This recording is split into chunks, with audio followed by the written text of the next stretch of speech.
If you have ever searched for answers online, you have probably seen Quora.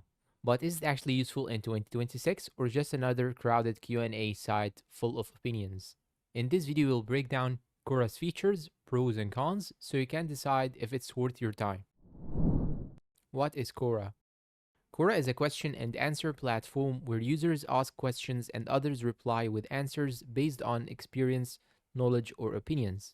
It covers almost every topic you can think of: technology, business, education, health, and even personal experiences. The idea is simple: learn from real people instead of just search engine results. Key features. First, Quora's Q&A system allows anyone to ask questions and receive multiple answers from users around the world. Second, there is a personalized feed. Quora uses your interests and activity to show relevant questions and answers. Third, you can follow topics and users, so you only see content you care about, like AI, marketing, or tech reviews. Fourth, Quora has a Spaces feature, which works like communities where users share content around specific topics.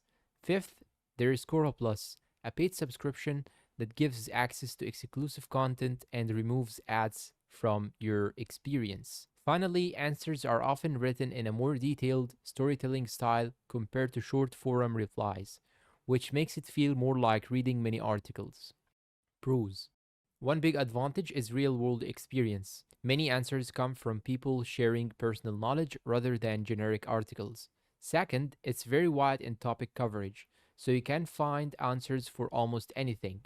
Third, it can be useful for learning and research, especially when you want opinions, case studies, or practical advice. Fourth, the platform is free to use, and you do not need an account just to read content. Finally, Quora can help creators or professionals build authority by answering questions and gaining followers.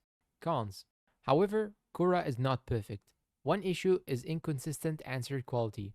Since anyone can answer, not all responses are accurate or reliable. Second, there is a lot of opinion based content, which may not always be fact checked. Third, Quora can feel spammy or repetitive, with similar questions asked multiple times.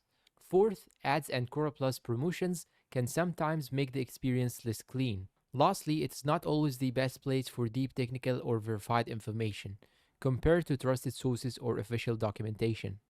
Final verdict. So is Quora worth using? Yes, but with caution. It's great for opinions, experiences, and general knowledge. But for critical or technical information, you should always double check sources.